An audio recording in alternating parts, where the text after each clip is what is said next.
أعوذ بالله من الشيطان الرجيم بسم الله الرحمن الرحيم الحمد لله والصلاة والسلام على رسول الله سبحانك اللهم لا علم لنا إلا ما علمتنا إنك أنت العليم الحكيم رب اشرح لي صدري ويسر لي أمري واحلل عقدة من لساني يفقهوا قولي السلام عليكم ورحمة الله وبركاته. Alhamdulillah, I think we did not come out early we late today, so we are going to just talk about something during the prayer that we should understand. Of course, the book is not the book of the prayer, it's the book of Azkar, the remembrance of Allah. But let's talk about certain things during the prayer. The fact to raise your hands when you are making Allahu Akbar during the prayer. Sometimes you will see some people when they go to sujood, they raise their hand. Yes, when they are coming from sujood, even they raise their hand. It's not bad. By the time, the first time of the Prophet ﷺ, when he was praying, for every takbirah, every Allah Akbar, he always raised his hand. Then when he moved to Medina, that's the moment he just limits himself only in two positions. That's the four positions where he raised his hand. Okay. Otherwise, at the beginning, he used to what? Raise his hand for every Allah Akbar, takbiratul ihram. Okay, but now four positions where he is raising his hand. Which are the four positions? The first position is the first takbiratul ihram we do before you enter the prayer. And I already explained the meaning of takbiratul ihram. When you say takbiratul ihram, it means you say Allah Akbar, anything that is haram, that you used to be halal for you is haram, become haram. For you to smile and laugh is okay for you. For you to eat and drink, it's okay. But the moment you say Allah Akbar, that's it. For you to look around, normal life, it's okay. No one will just tell you, oh, you're looking around, it's haram. No. Only in the prayer, when you're looking around, become haram. The moment you say Allah Akbar, you're not allowed to do it anymore. That's the first position. The second position is when he is going to what? Ruku. You say Allah Akbar. Going. Okay, and the third one is when he is raising up from what? Ruku. Okay, now let's just make an example. The last one, when did he raise his hand? For me, yes. When he finished second rakat, yes. And then he get out. Yes. For the third rakat. Yeah. I think that's the. You okay? That's the moment. Perfect. When he finished the first tahiyya, he's coming up. That's the moment he says Allah Akbar. That's the fourth position. He's making what? He's raising his hand when he's making the prayer. When he's making Allah Akbar. Alright? But if you see someone doing for every Allah Akbar, it's not haram. It's okay. Don't fight him. Alright? Because the Prophet he did it. Okay? But the best one is the one he finished with. Because it's a lot, maybe who told him, I want you to finish in this way. This is the perfect way of doing it. That's how the end of his life, that's how he ended up in four positions. You got it? Okay. We don't have enough time, but we will explain also one thing. The second thing I want to mention is the problem of sutra. When a person is praying, brothers, it's mandatory. For you to pray, you have to have sutra in front of you. Sutra is the thing you put in front of you so that anyone cannot cross. Yes. You say what? We have some we have some, but they broke it. The children they play, they play. I'm gonna mention one thing. I think we have to order. You see all the Masjid here? We have that. I was thinking about it. Inshallah, we will have it. Yeah. Inshallah, they have the plastic one. We will look for it and order it and bring it. Eh? The wood, perfectly. So we will buy the plastic one, inshallah. I was thinking about. But the thing is, even when you pray in your house, you have to make sure that you put something in front of you. Unless It is in front of you, said the wall. We got the Prophet ﷺ used to always make sure he has something in front of him. So the majority of the scholars, they say it is wajib. It is what? Mandatory for you to have it. You got it? Because even when he's traveling, he will find even his weapon, a stick, put in front of him. Majority of the time, he doesn't put it right away in front of him. He will make it a little bit on the right side or the left side, so that it doesn't look like he's praying, he's worshiping that thing. We got it? Inshallah. Because if you right now you put something in front of you, someone can pass it. He's prostrated in front of a wood. Alright? So you have to just put it in front like this side. Alright, in the left. Alright? But if it is the wall, you cannot do anything, so you pray like that. We understand? And the last one I want to just mention is like how you correct your prayers. That one we should always know about it. The Prophet ﷺ, it happened to him I think 5 times. He is human like us. But if Allah wants also, Allah will have. It's because of us, Allah make him forget sometimes, and so that we learn, because it can happen to us. We are human beings.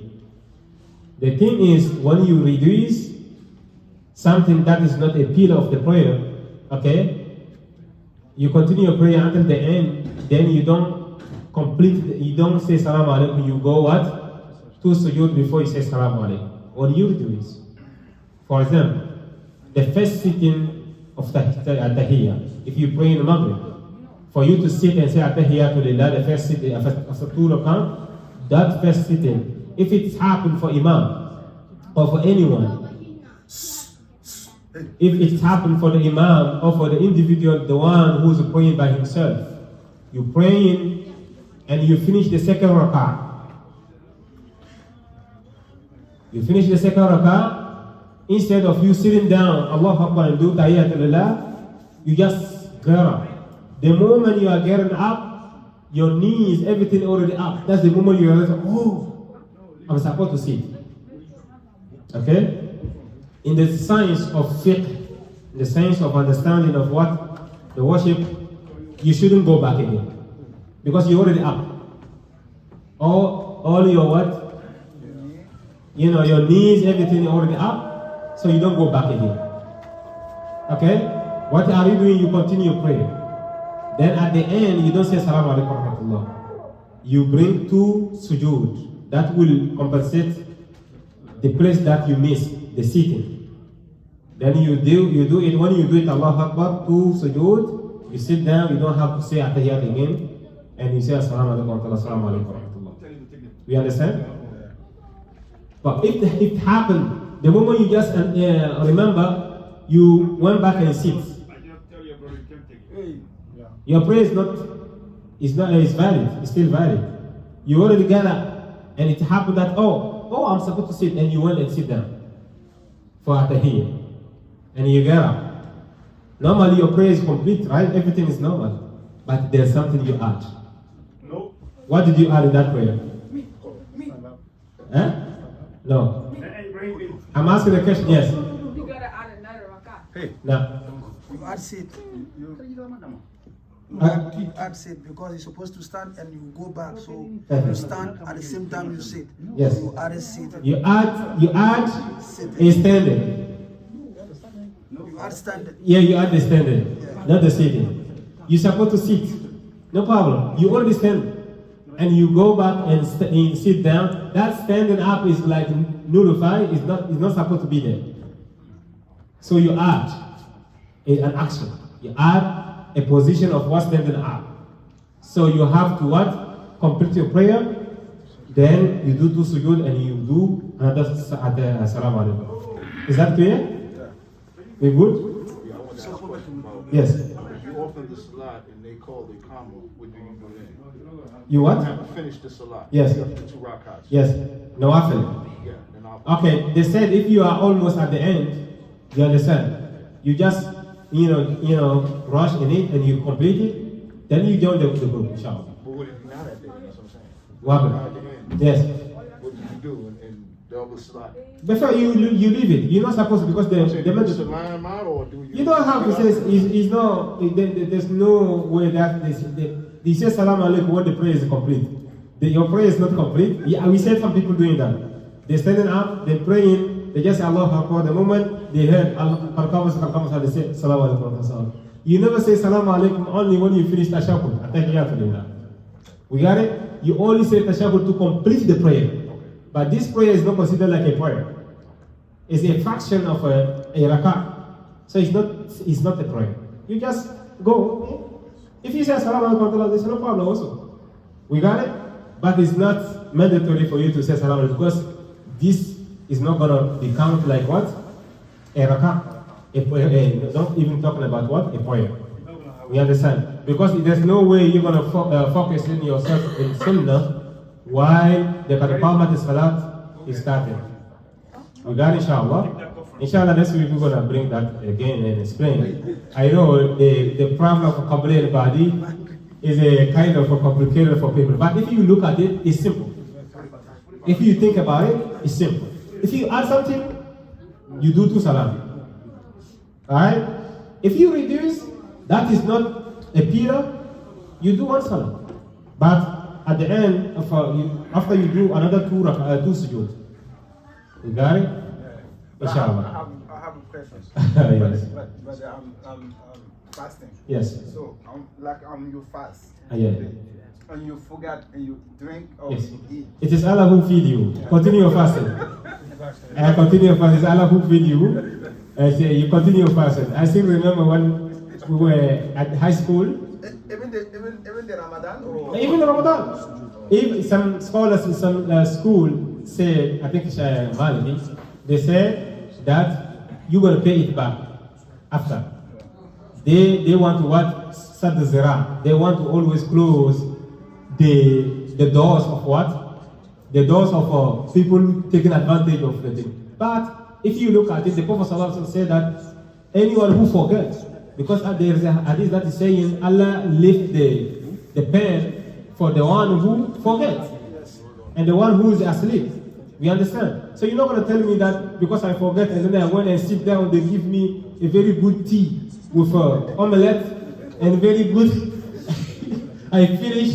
Then that's the moment I realized that I was fasting. That happened to me one day, and the whole day I wasn't okay. I was like, this fasting, I don't think it is okay. But I wasn't doing Ramadan. The problem is like I went to a seminary, I was giving class, but I was fasting. And it's happened that I had to give the class at the time of after Zuhr. So when I get there, they already taken, serving people for lunch. And they just served me very good rice with macaroni and stuff. So I just sit there, I was like, I sit down and I ate. And they brought me juice, I drink. I was like, I need more. So I drink beside the water, I drink. I gave classes. At the moment I took my bicycle, was going home, I was like, I was fasting. What happened? People remember right after the minute, like, oh man. Yeah, but me, I finish everything. After I ask for ziyada, like I drink. It's the moment I was I started doing my muraj, and then it was talking about siyam. I was like, I was fasting. What happened to me today? So the whole day, wallahi, I wasn't happy about it. Even though the hadith is there, okay, it's Allah who feed you, you don't feel it. You got it. So it's normal. But it's Allah who feed you, even during Ramadan, inshallah. You don't have to pay back. Subhanallah wa bihamdihi, ashhadu an la ilaha illa anta, astaghfiruka wa atubu ilayk. Assalamu alaikum. Yeah, but I have